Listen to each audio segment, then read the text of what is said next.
4 a.m., a short dramedy by Jonathan Dorff. This is Frankie, your 4 a.m. connection, your 4 a.m. force. And a horse is a horse is a horse, of course. No idea why I just said that, but come what may, I am here to light your way in the darkness, broadcasting to you live on 777.7. That's 777 and 7/10, the luckiest frequency on your AM dial, coming at you old school in the magic hour, when your world is asleep and there's no one but me, and maybe a zombie or three to keep you company. And speaking of the magic hour, don't you dare disappear, don't you go, because I've got a magical mystery show for you. It's true. It's true. So keep your radio tuned just right, because Frankie's gonna get you through the night. Is anybody out there? Can anybody hear me? Come out, wherever you are. Hello? Hello? This is Frankie, 4 a.m. in the studio, so don't be a rudio. I am live with a special guest. You all think about him when you're lying there alone. He's the merchant of death. He'll take your breath away, literally. Put your hands together and give it up for the man who will make you a permanent sleeper. It's the big guy in the hood, the Grim Reaper. Hey, Grim. May I call you Grim? Thanks for coming by. I know you're a busy man, or entity, and you're very tall. The pictures do not do you justice. So, Mr. Reaper, how does it feel to be the taker of lives, the stealer of souls, the harbinger of doom? The silence is really scary.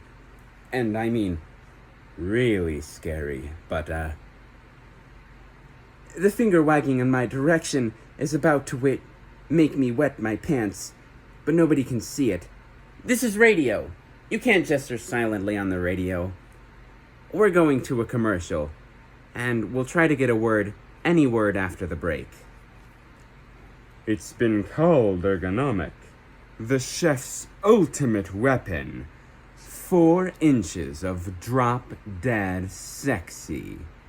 But don't take our word for it that this 4-inch tower of chopping and peeling power will give your knife life the edge it's been missing. Ask our customers. I love this knife. It couldn't peel a boiled potato, but it looks so beautiful. If I had a kid that was as bad as this knife, I'd kick his lazy butt out of the house and change the locks. Thank you. Thank you so much. Thank you for making such crappy knives.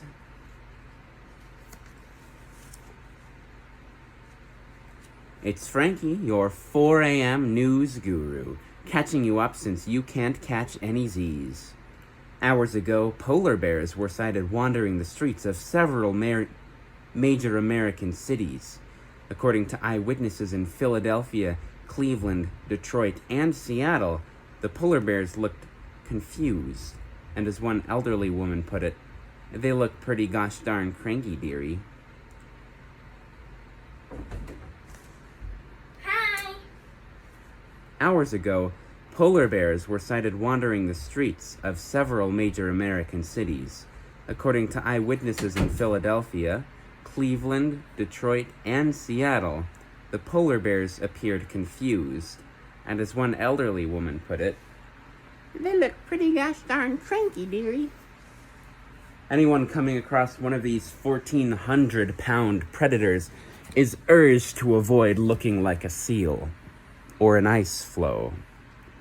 A spokesperson for the White House conceded that the polar bears' migration out of their usual territory was probably the result of global warming, but denied that it was a sign of imminent apocalypse.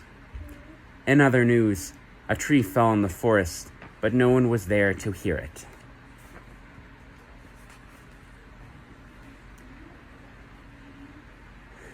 Is anybody out there? It's Frankie, 4 a.m., and if you're awake and alive, let me know. I've got a great show for you this morning, and every morning. Just tune in and let's begin. This is Frankie, your 4 a.m. spark, your 4 a.m. fire, roaming the night like a vampire. But the sun's coming up soon, so it's time to retire and wait for that next magic moon. Don't you worry, I'll be back to inspire tomorrow morning, pre-dawning with you once again. Until then, my friends, hold on, stay strong, 'cause come what may, you can make it through the day. And when the light is gone, the fight goes on, and once again I'll say, is anybody out there? I know someday somebody's gonna answer back. And until then, I'm gonna keep the faith, keep this train on track. This is Frankie saying I know you're out there. Sweet fears and sweet dreams.